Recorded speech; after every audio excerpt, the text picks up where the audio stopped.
Trump posted on Truth Social that he will speak with Putin on Tuesday morning.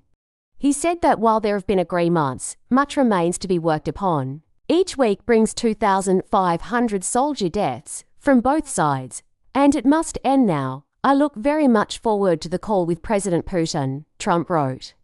He earlier told reporters that we're going to see if we can work a peace agreement, a ceasefire in peace, and I think we'll be able to do it.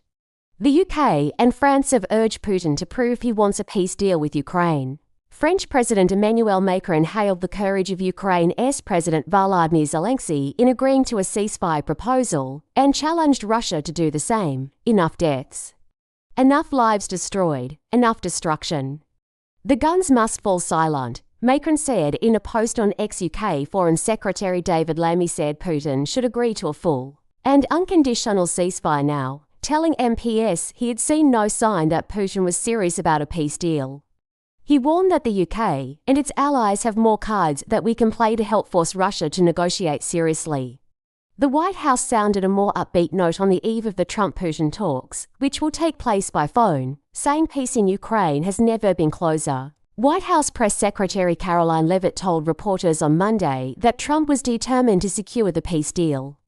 On what the talks might cover, she said, there is a power plant that is on the border of Russia and Ukraine that was up for discussion with the Ukrainians, and he will address it in his call with Putin tomorrow. The facility is likely to be the Zaporizhzhia nuclear power plant, the largest in Europe.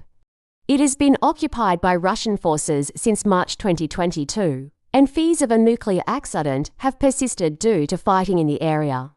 Asked on Sunday what concessions were being considered in the ceasefire negotiations, Trump said, "We'll be talking about land. We'll be talking about power plants. We're already talking about that, dividing up certain assets." In his nightly address on Monday, Zelensky accused Putin of prolonging the war. This proposal could have been implemented long ago, he said, adding that every day in wartime means human lives. Kremlin spokesperson Dmitry Peskov declined to comment on what the leaders would discuss, responding, "We never do that." While Putin has previously said he supports a ceasefire, he also set out a list of conditions for achieving peace. He has also raised numerous questions about how a ceasefire could be monitored and policed along the front line in the east, and has said he would not accept NATO troops on the territory. The peace proposal on the table was discussed by Ukrainian and American delegates in Saudi Arabia last week.